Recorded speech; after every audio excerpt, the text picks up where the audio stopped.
Messieurs, bonsoir et merci de votre attention et bienvenue au cœur du mystère. L'univers dans lequel nous sommes est rempli de mystères et l'être humain disposant du libre arbitre a souvent tendance à orienter cette faculté dans le mauvais sens. C'est ainsi que certaines personnes éprouvent parfois le besoin de jeter des sorts à leurs semblables. On parle à partir de cet instant d'envoûtement ou de mauvais œil. Comment comprendre ce phénomène? Et pour en savoir davantage, nous recevons ce soir un expert. Parole au spectacle. Nous recevons ce soir Maître Florent Avocan. Il est cherchant en ésotérisme et en spiritualité. Maître Avocan, bonsoir. Bonsoir. Et merci de venir dans notre émission. Merci infiniment à vous aussi. Alors, est-ce que vous pouvez nous dire ce qu'on entend par envoûtement? Merci beaucoup. Que Dieu vous bénisse et que toutes les portes du bonheur s'ouvrent grandement pour toutes ces personnes qui sont câblées en train de nous suivre en ce moment. Que le Créateur de toute créature veille et demeure sur chacun de nous. Être envoûté signifie qu'être sous l'emprise d'un sort. Excusez-moi beaucoup, l'univers, la vie dans laquelle nous sommes, est conçu sur la base de 4 éléments. Terre, eau, air, feu, plus notre esprit qu'on appelle spirituellement éther. Un être humain est subdivisé en 3 parties. Il y a le corps, il y a l'âme, il y a aussi l'esprit. Un acte nommé envoûtement existe, car le fait de vivre sous l'emprise d'une charge, sous l'emprise d'un sort, sous l'emprise d'une énergie maléfique est être envoûté. Dans le phénomène d'envoûtement interviennent toujours 2 ou 3 catégories de personnes. La première catégorie de personnes est appelée l'envoûteur, celui qui a pris l'initiative de détruire, d'anéantir ou de faire du mal. Il y a l'envoûté qui est encore nommé la victime, cette personne qui reçoit la charge, qui reçoit le sort qui a été envoyé par l'envoûteur. C'est les 2 que nous connaissons le plus souvent. Mais n'oublions pas qu'il y a l'intermédiaire. Parce que parfois, l'envoûteur n'est pas automatiquement l'intermédiaire. L'envoûteur reçoit l'ordre d'une personne X ou Y et agit consciemment sur la victime. Dans quel but? Dans le but de détruire, d'anéantir, toutes mes excuses, de tuer, de tout gâter. Donc être envoûté veut dire qu'être sous l'emprise d'un sort, qu'être sous l'emprise des esprits capables de démolir, de détruire et d'annuler. Mais une chose est de rappeler ceci aussi à tous les téléspectateurs. L'envoûtement n'est pas tout à fait négatif, non. Il a aussi son volet positif. Excusez-moi, je suis à genoux devant l'orateur religieux qui met ses 2 mains sur moi, qui commence par prier sur moi. Ce dernier m'a envoûté. Absolument. Il a sorti quoi de sa bouche? La parole qui n'est rien d'autre que le verbe. Et cette parole qui doit traverser les différentes couches et intégrer ma vie, pénétrer ma vie, agir sur moi. La prière aussi fait partie des formats qu'on appelle des formats d'envoûtement. Et c'est ce qu'on met parfois derrière l'envoûtement direct. Là, c'est une manière d'envoyer un sort favorable à quelqu'un. Mais de nos jours, au lieu d'utiliser le sens favorable de la chose, l'on ne fait que manipuler le côté défavorable. Donc, on utilise juste le mythe, mais le mystère qui se cache derrière pour détruire, pour anéantir, pour bloquer les portes du bonheur, pour couper le cursus de quelqu'un. Raison pour laquelle, de nos jours, quand on dit que quelqu'un vit sous le coup d'un envoûtement, on dit immédiatement que ce dernier est sous l'emprise d'un sort. Et qui parle de sort, parle parfois d'une charge purement négative. Alors, Merci ceux beaucoup. qui envoient les mauvaises ondes à leurs semblables, que recherchent-ils en le faisant? La haine, la jalousie, la médisance, le mauvais œil qui fait partie aussi des grands départements de l'envoûtement, suscite le cœur des malfaiteurs à détruire. Vous avez 10 voitures, il a une seule voiture. Cela déjà suffit pour l'envoûteur de vous envoyer un sort. Vous avez un emploi, il n'a pas un emploi. Cela suffit juste pour l'envoûteur de vous envoyer un sort. Donc le but de l'envoûteur est de détruire, est d'anéantir, est de bloquer presque toutes les portes du bonheur. Le but visé est de ne pas voir la victime évoluer, la victime réussir, la victime prospérer, la victime avoir une vie paisible, la victime avoir la paix du cœur.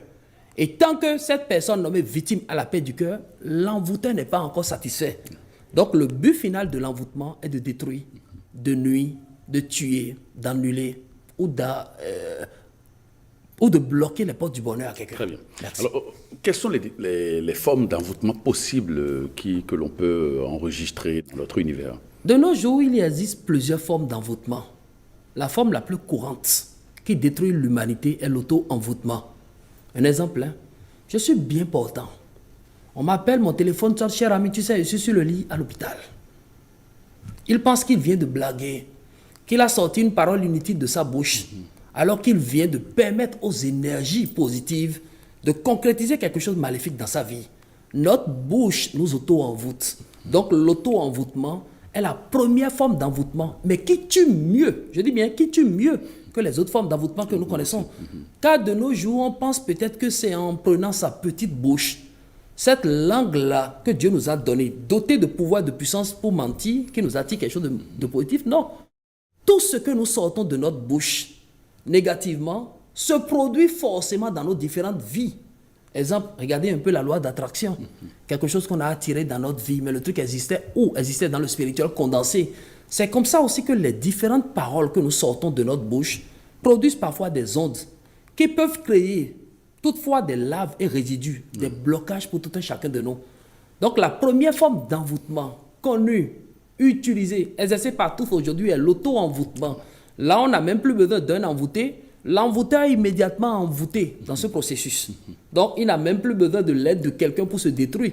Lui-même est en train de se détruire. Avec quoi? Sa propre bouche. Cher ami, je suis actuellement malade. Mon frère, je suis paumé alors qu'il y a des millions emmagasinés dans son compte bancaire. Du jour au lendemain, ce dernier commence par rencontrer des difficultés. Commence par chercher le sorcier derrière la chose. On dit souvent le sorcier, c'est lui-même, car il s'est auto-envoûté. Outre l'auto-envoûtement, il y a l'envoûtement direct et indirect, des formats très connus par l'humanité. Les plus courants de nos jours sont l'envoûtement évocatoire. C'est toute une messe noire bien formée, tout un réseau organisé qui agissent contre une seule personne nommée victime ou contre un lieu. Et ce que je dois rappeler aussi à tout le monde, le but de l'envoûteur est de détruire. Mais l'envoûteur peut détruire, excusez-moi, beaucoup toute une communauté. L'envoûteur peut détruire une personne physique. L'envoûteur peut détruire un groupe d'individus. Ouais. L'envoûteur peut détruire un bien même physique. L'envoûteur peut détruire un domaine tel que s'ils ont ciblé votre vie professionnelle, donc c'est ça leur cible. Tant que vous quittez la maison le matin et vous allez au boulot, vous revenez, eux ils ne sont pas encore soulagés, donc c'est complètement détruit. Donc ils n'ont pas encore visé votre vie émotionnelle, votre vie financière, c'est votre vie professionnelle leur cible. Vous voyez un peu? Donc l'envoûteur peut détruire soit un bien physique ou un bien meuble.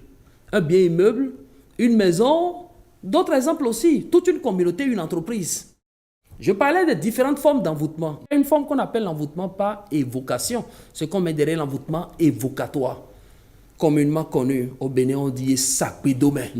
Donc c'est ce qu'on met derrière l'envoûtement évocatoire. C'est en quelque sorte un réseau, une communauté qui maîtrise des paroles incantatoires, utiles pour détruire quelqu'un, mais qui utilise contre ce dernier.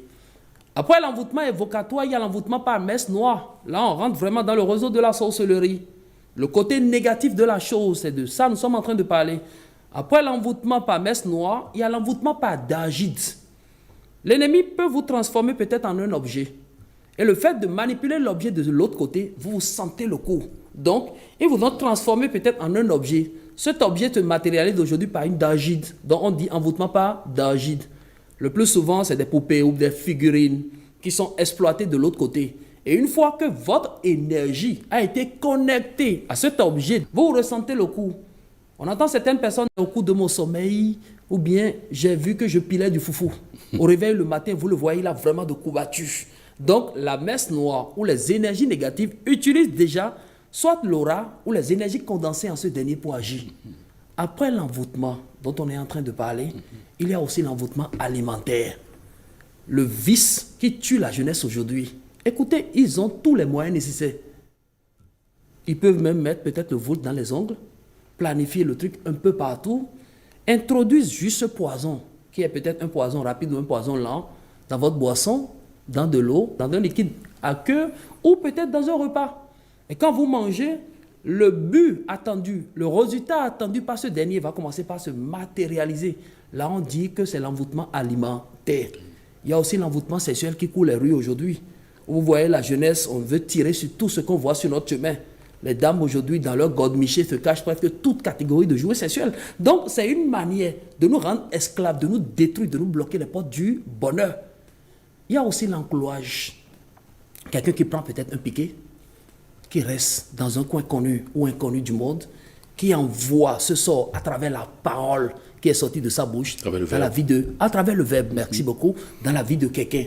Donc, il y a toutes ces formes d'envoûtement. Il y a l'envoûtement direct, indirect, il y a l'envoûtement alimentaire, il y a l'envoûtement sexuel, il y a l'envoûtement par embarras, il y a l'envoûtement évocatoire, il y a l'envoûtement par la messe noire, il y a l'encloage et l'auto-envoûtement qui est à la tête de toute forme d'envoûtement, ce qui détruit même la vie humaine. Alors, après, de quel instant on peut savoir que l'on est sous l'emprise d'une entité, qu'on est envoûté?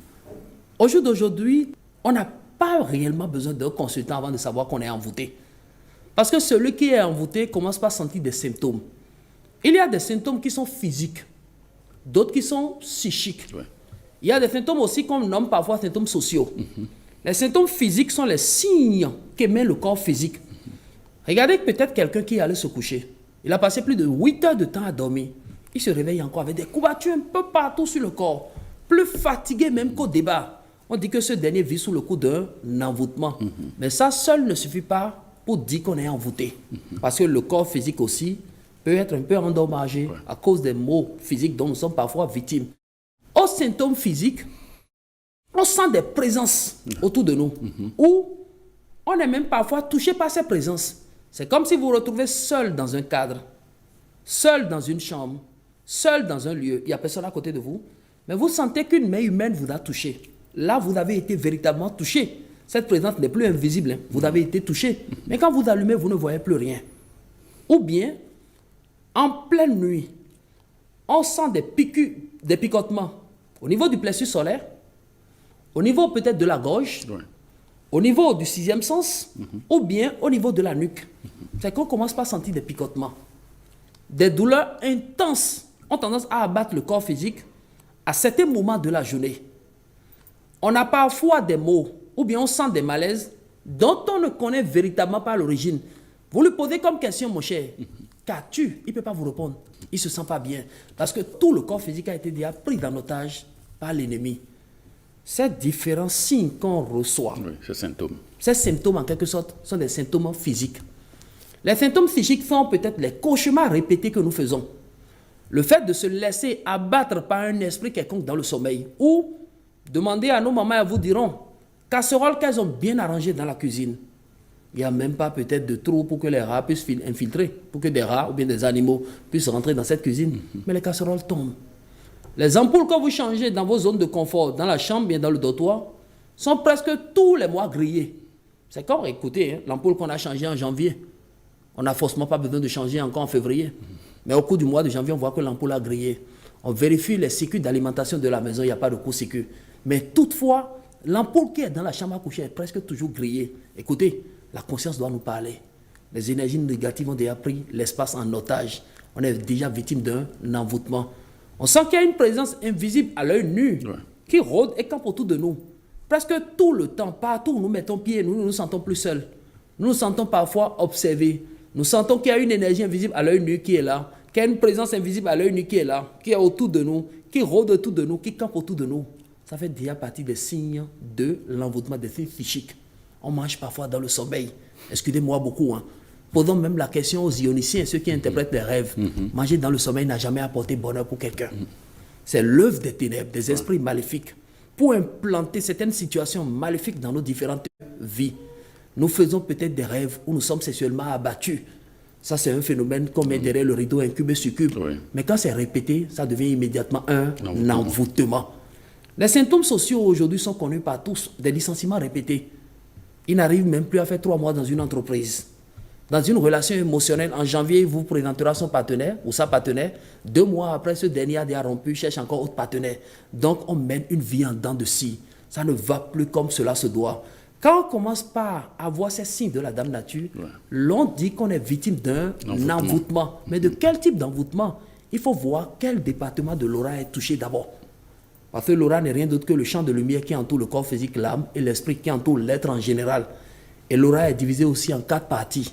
Donc, c'est à travers la partie de l'aura touchée qu'on peut réellement déterminer le type d'envoûtement dont on est victime. Mais à partir du moment où on commence par sentir les petits signes, l'on doit savoir qu'on est envoûté. Ma chambre qui a été envoûtée ne peut pas émettre un signe. Non. Mais il faut checker. Il y a des tests aujourd'hui, des techniques banales. Oui, quelles sont ces techniques-là, maître avocat? Permettez-moi de partager 3 avec tous les téléspectateurs qui nous suivent en ce moment.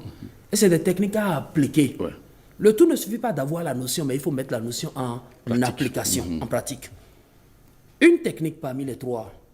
Prenez une assiette de couleur blanche. Mettez de l'eau potable dans l'assiette.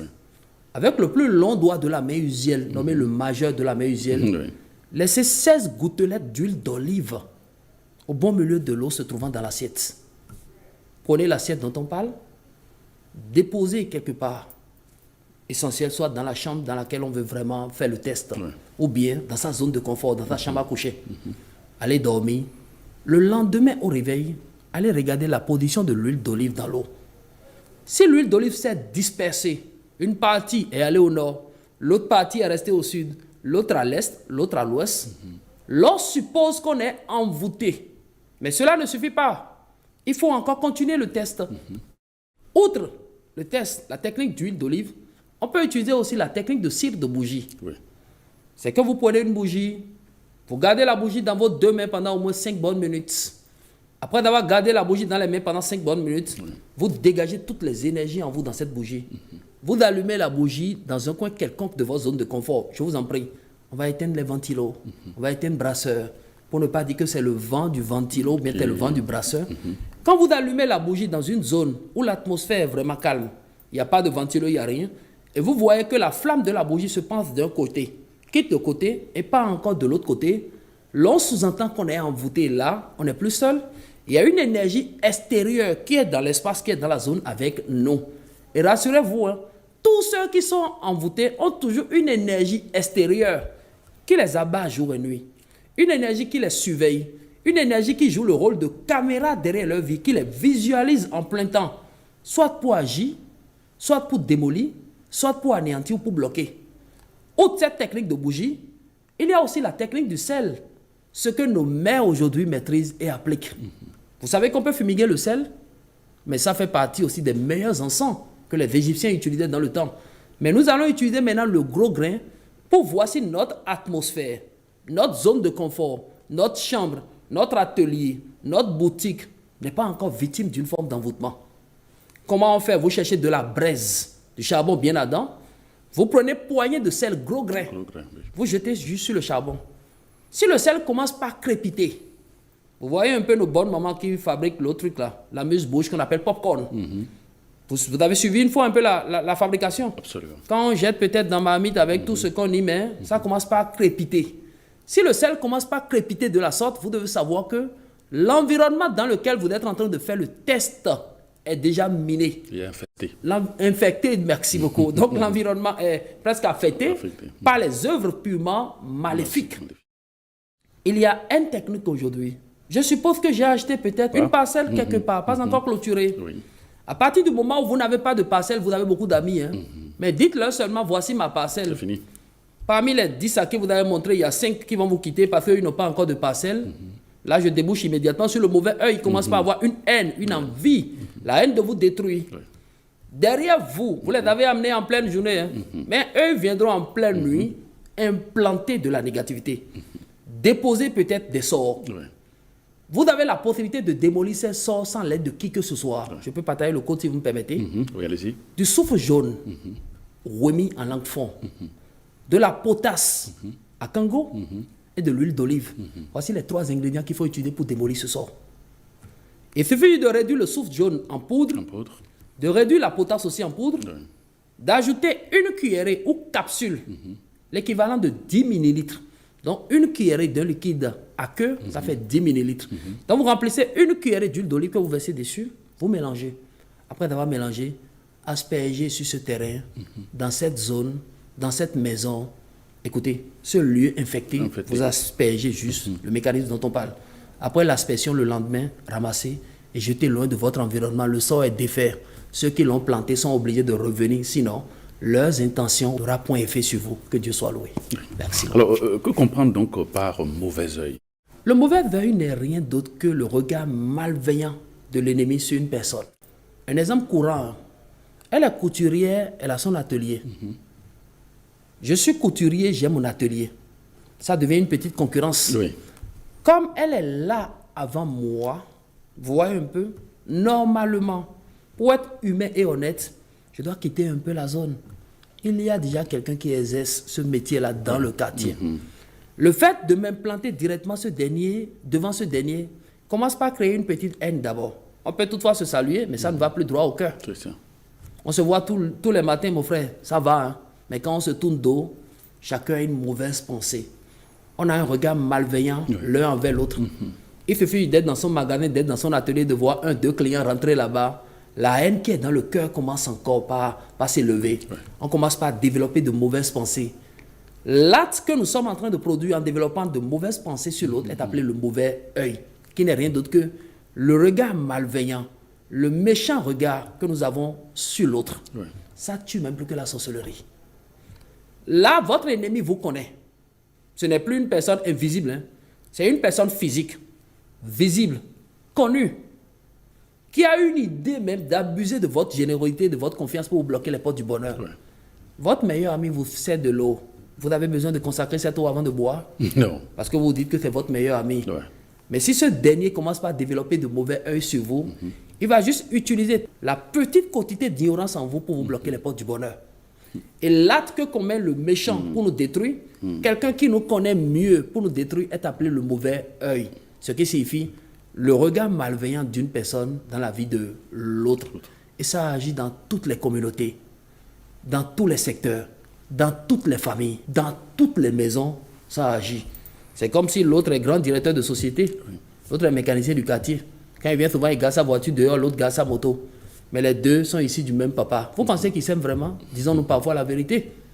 On montre qu'on s'aime, mais du plus profond du cœur, il y a un qui développe toujours le mauvais œil sur l'autre.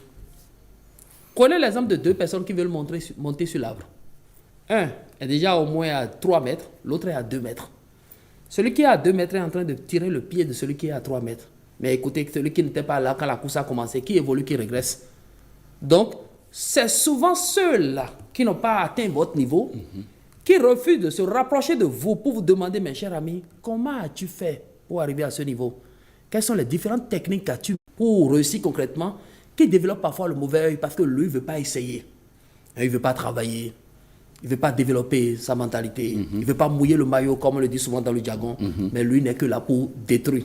Celui-là qui détruit développe une haine et une jalousie qu'on nomme souvent le mauvais œil. L'esprit malveillant sur l'autre. Et rassurez-vous, je dis encore, ça tue plus que la sorcellerie.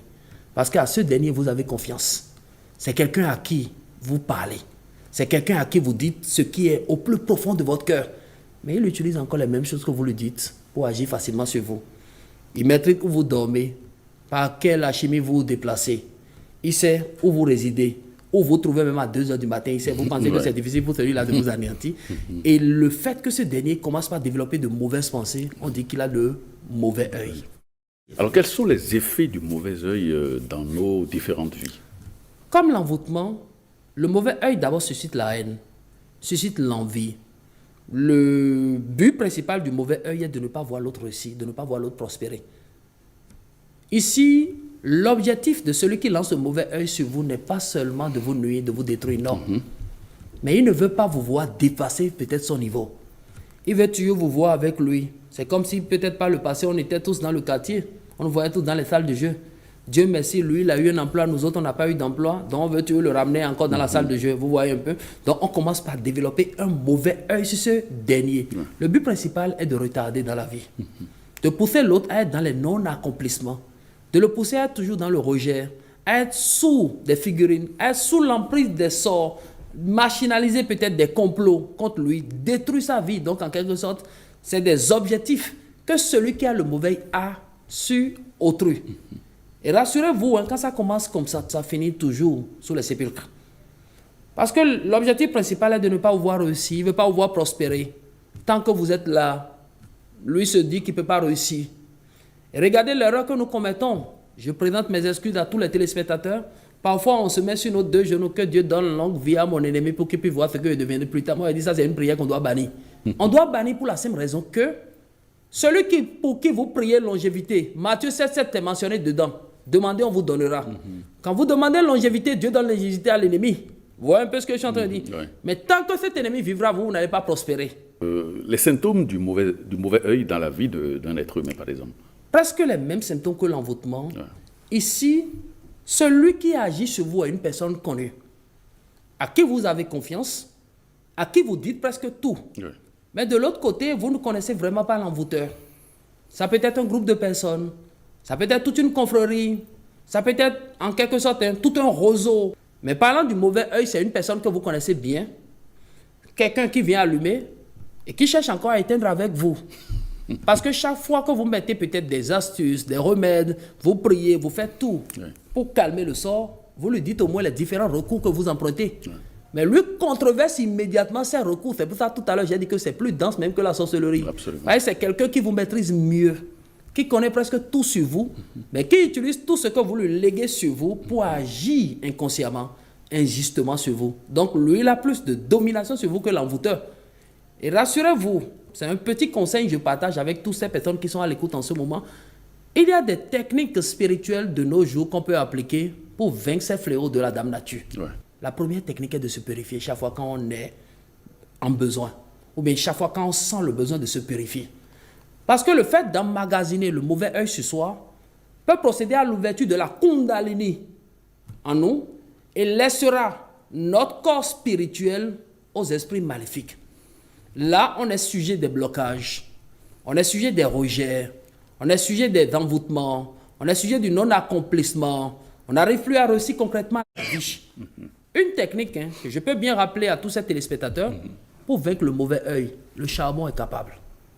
Vous voyez, le charbon détient des principes actifs, actifs spirituels et condensés, capables de produire des ondes pour repousser les forces maléfiques qui rôdent et campent autour de tout un chacun de nous.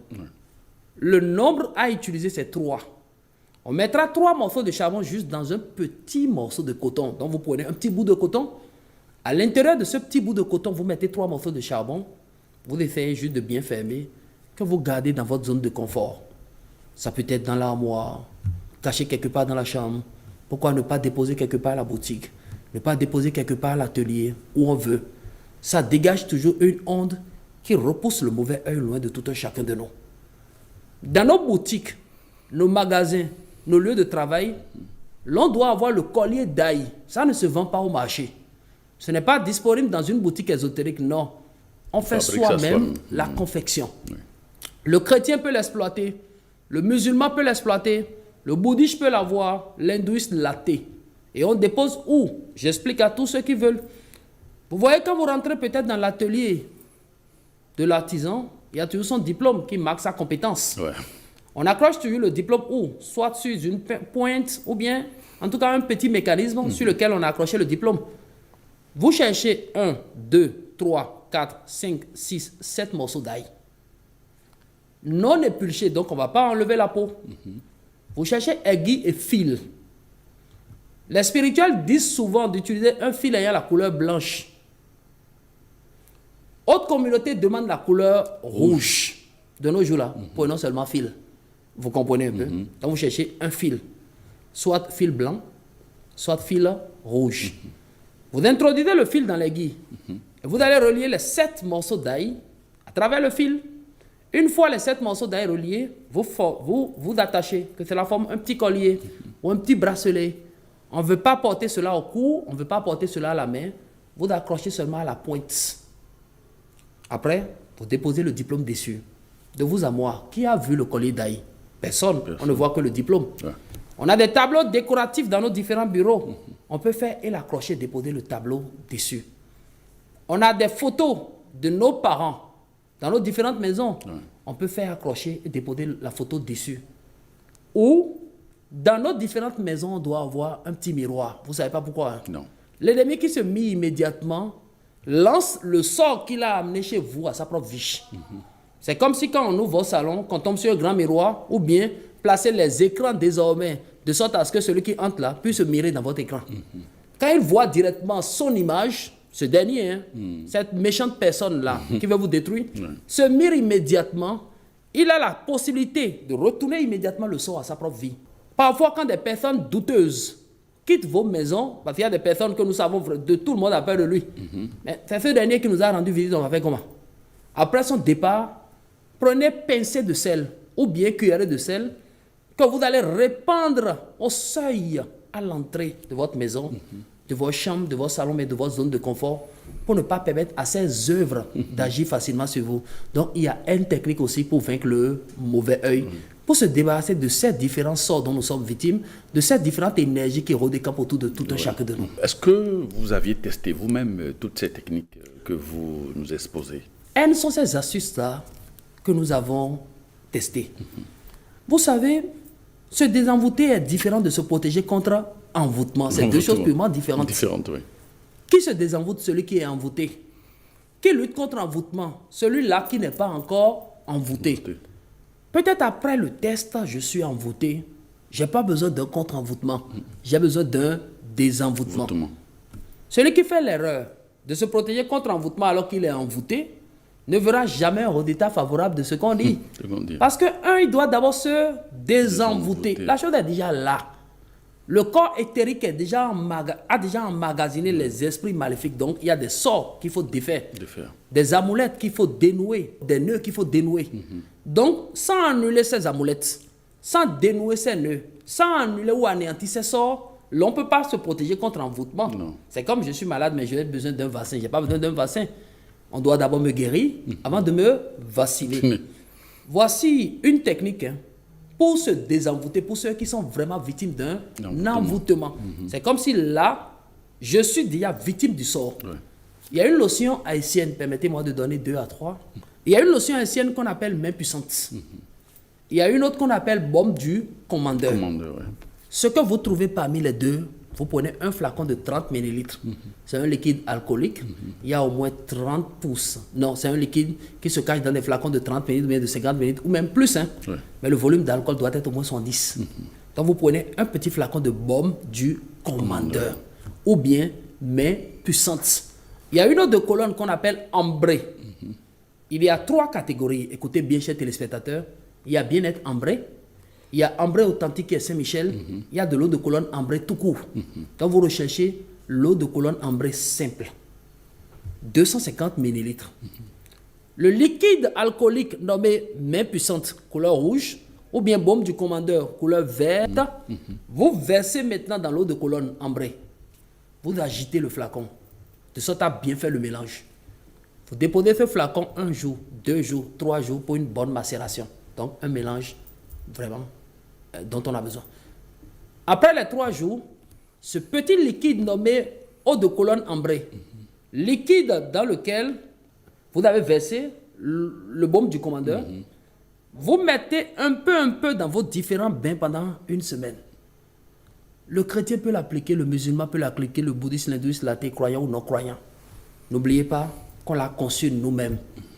Personne n'a évoqué dessus une parole incantatoire. Personne n'a médité ni prié dessus.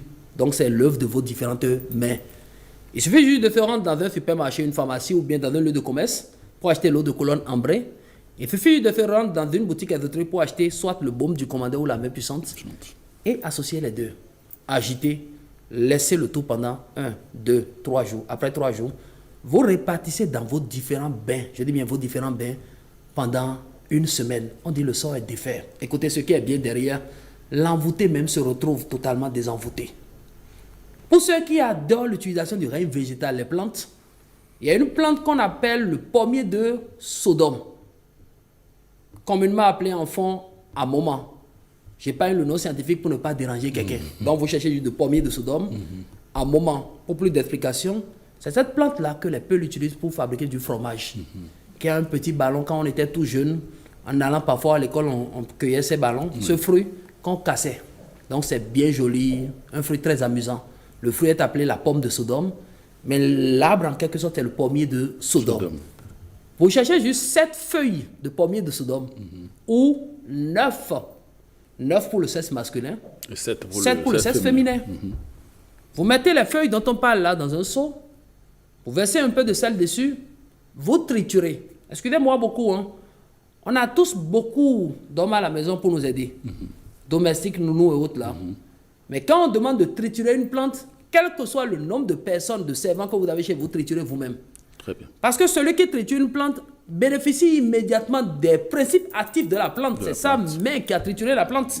Parce qu'aujourd'hui, on se dit non, l'enfant qui est là-bas, il peut facilement faire, moi, il va utiliser. Non, c'est celui qui triture qui utilise. Donc, vous triturez, tout en prenant soin de mettre du sel sur les plantes dont on a parlé. Après avoir bien trituré, vous filtrez. Le filtre obtenu, vous ajoutez d'eau dessus. Donc, c'est une petite quantité d'eau qu'on a mis dessus au départ pour triturer. Après avoir bien trituré, on va filtrer, jeter les débris de la plante. Après avoir jeté les débris de la plante, le liquide obtenu, on ajoute d'eau, on remue. L'eau a des oreilles.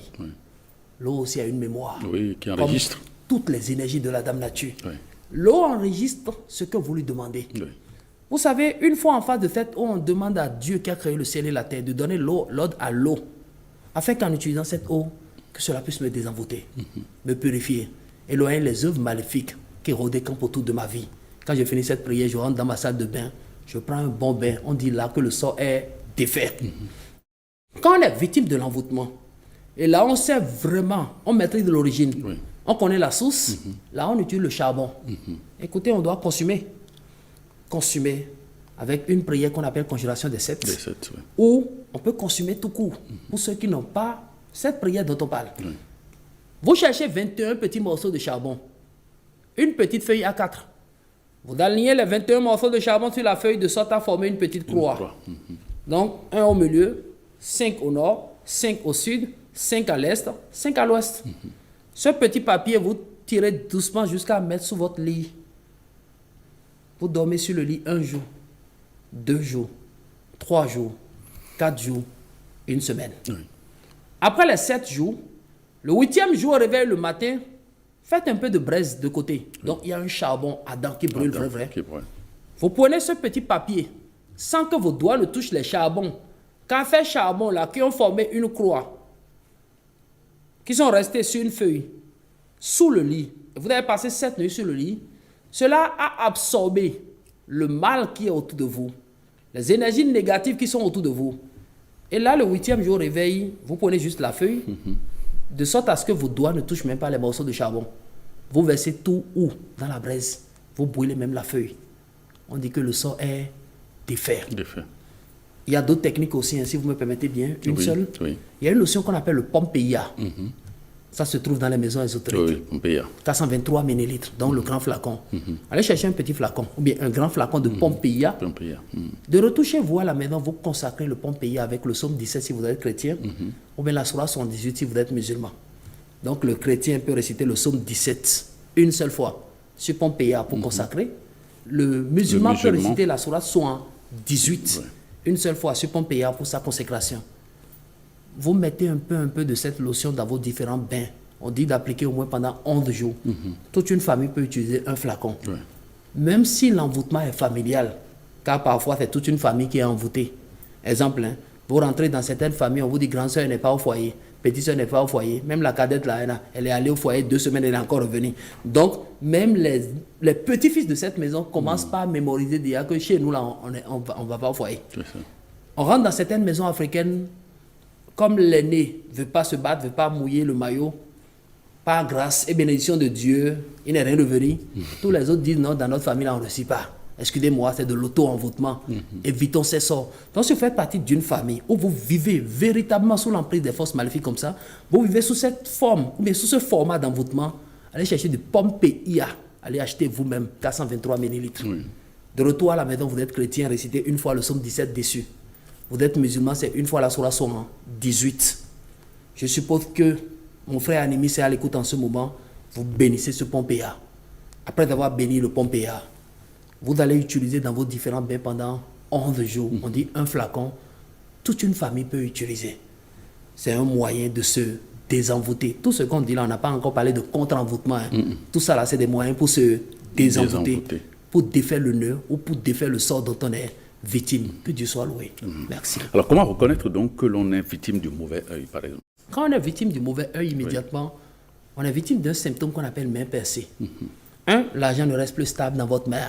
Quelle que soit la somme qu'on vous remet, une semaine suffit déjà, il faut dilapider. Vous voyez quelqu'un qui a pris un salaire de près de 2 millions, mais 3 jours commence par demander près de gauche à droite. Vous demandez, mais cher ami, tu as pris 2 millions comme salaire, comment as-tu dépensé? Il ne peut pas vous répondre à cette question. Ou bien, la bonne maman qui est au marché, quand elle finit de vendre, elle dépose de l'argent, quelques temps après, elle revient là. Elle voit qu'on a soutiré des billets. Qui a soutiré, on ne sait jamais. Elle a fermé. Même dans le coffre-fort, on voit que l'énergie toujours a l'habitude de soutirer. Ça fait partie des symptômes qu'on ressent quand on est victime du mauvais œil. Quand on est victime du mauvais œil, on devient une personne non accomplie. C'est comme si toutes les œuvres de vos mains ne donnent point gain de cause. Ça ne va plus pour vous comme cela doit aller.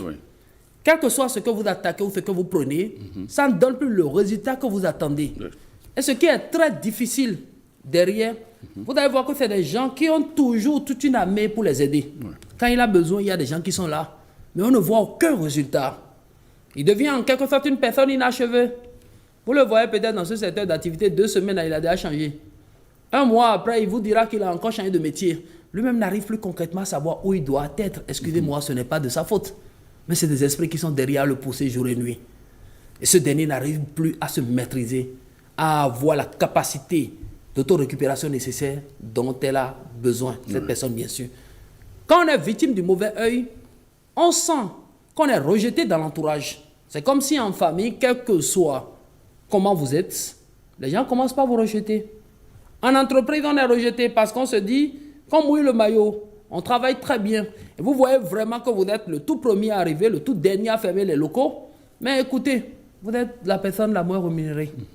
Quand il y a les avantages, on ne vous regarde jamais. Quand il y a les bonus, on ne vous appelle pas. Et en quelque sorte, on se sent vraiment ignoré. On pense que ce sont les autres qui sont bêtes noires. Non. Il y a ce qu'on appelle voile sur nous qu'on doit défaire afin de mieux réussir dans la vie. Donc ces petits signes-là sont des symptômes que l'on remarque quand on est victime du mauvais œil. Et rassurez-vous, hein, vous allez rencontrer certaines personnes qui sont toujours sujets d'accidents répétés. Lui, il sait que presque en une année, il doit faire 4 fois accident. Et quand vous comptez, il fait au moins les 4. Ou d'autres vous diront non, en mois d'août, je tombe toujours malade. Et c'est déjà programmé dans le mental. Excusez-moi, ce sont les œuvres du mauvais œil.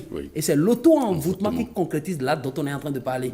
On doit défaire ces nœuds si on veut bien vivre, si on veut mieux vivre. Sinon, c'est des énergies qui sont là, qui nous pompent financièrement, nous pompent émotionnellement, nous pompent professionnellement et nous pompent aussi en famille.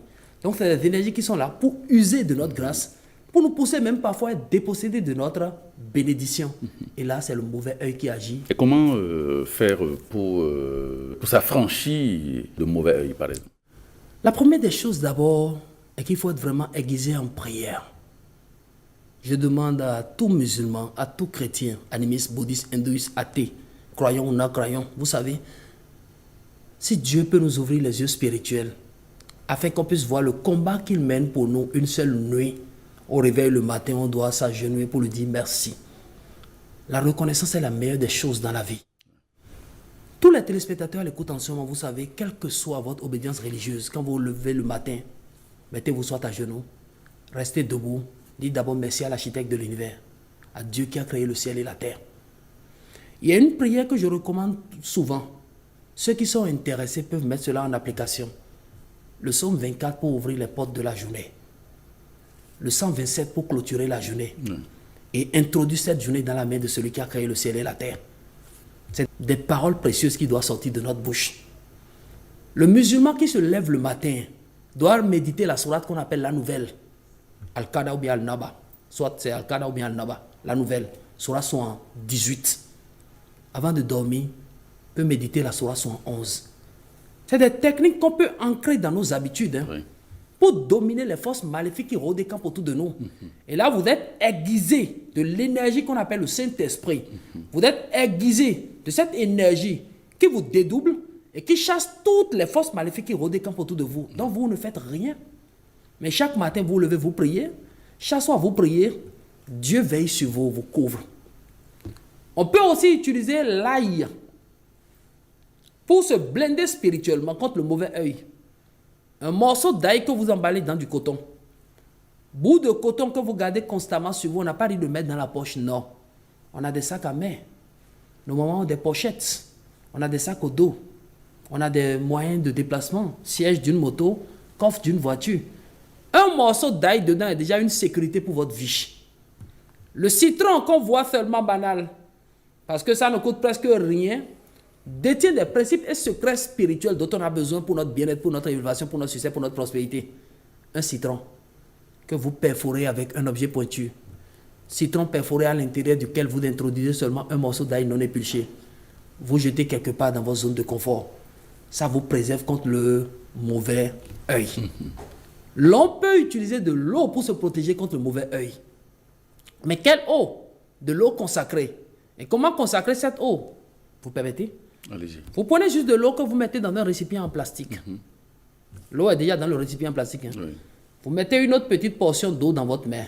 Droite ou gauche? N'importe quelle main. Vous demandez à Dieu qui a créé le ciel et la terre de consacrer cette eau que vous avez en face de vous. Excusez-moi beaucoup. L'acte est spirituel. Et suivez. J'ai de l'eau dans la main. J'ai une bonne quantité d'eau en face de moi. L'eau qui est dans ma main, je soulève un peu la main. Je demande à Dieu qui a créé le ciel et la terre de consacrer cette eau. En disant consacrer cette eau, celle dans la main, je vais verser dans l'eau qui est dans le récipient en face de moi. Et vous remuez l'eau une fois dans le même sens. Quand vous terminez, vous communiquez avec la mémoire de l'eau. Communiquer avec la mémoire de l'eau veut dire vous demander à Dieu de donner l'ordre à l'eau qu'en aspergeant cette eau dans votre zone de confort, dans votre maison, dans votre habitation, dans votre lieu de travail, qu'elle nettoie les impuretés, qu'elle débarrasse les souillures, qu'elle débarrasse les forces maléfiques qui rôdent dans l'espace, qui rôdent des camps autour de vous et qui vous empêchent de réussir concrètement dans la vie. Outre ça, je demanderai aussi à tous ceux qui sont à l'écoute en ce moment de maîtriser les vertus des feuilles de laurier. Voici une plante qu'on ne doit pas négliger. Et la fumigation est importante, mais il faut savoir fumiguer. Ce n'est pas parce qu'on a parlé de feuilles de laurier que j'irai acheter le gros sac, je vais tout brûler aujourd'hui. Non. Non. Vous comprenez un peu. Celui qui brûle feuilles de laurier chez lui un mercredi, et quand on dit brûler, ce n'est pas en journée, hein, ce n'est pas dans la matinée, c'est le soir au coucher, au clair de lune. C'est quand vous brûlez les feuilles de laurier chez vous un mercredi, c'est pour lutter contre les forces invisibles à l'œil nu qui vous tourmentent et qui vous empêchent de réussir concrètement dans la vie. Oui. Quand on brûle jeudi, c'est pour attirer les finances. J'explique un peu comment ça se fait. Certaines personnes le font. Hein. Vous allez les voir fumiguer un peu de feuilles de laurier. Ils sont à côté de la fumée que cela émet, plongent leurs mains dans la fumée et se nettoient les mains avec cette fumée.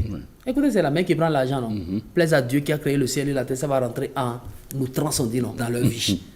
Quand on brûle les feuilles de laurier chez soi un vendredi, c'est pour améliorer sa vie émotionnelle. Mais dans ce cas, si c'est pour lutter contre l'envoûtement, c'est le mercredi, il faut brûler les feuilles de laurier. C'est comme si nous sommes dans une maison purement envoûtée, où on sent que seules les œuvres de l'envoûtement agissent sur ceux qui sont dans la maison. Les habitants de cette maison ne vivent plus réellement en paix. Pas d'avancée, pas d'évolution, pas de succès. Vous cherchez un peu de clous de girofle et de feuilles de laurier. Vous brûlez pendant 3 mercredis successifs. Quelqu'un a dit le goût de ça, c'est impeccable.